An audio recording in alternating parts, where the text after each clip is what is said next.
রমজান গেল, রোজা গেল, খুশির ঈদ আইলো রে। দুনিয়ার সবার ঘরে খুশির বাতি জ্বললো রে।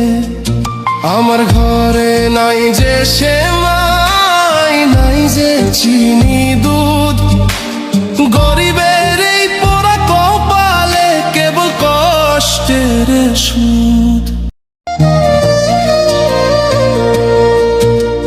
রমজান গেল, রোজা গেল, খুশির ঈদ আইলো রে। দুনিয়ার সবার ঘরে খুশির বাতি জ্বললো রে। আমার ঘরে নাই যে সেমাই, নাই যে চিনি দুধ, গরিবের এই পোড়া কপালে কেবল কষ্টের সুদ।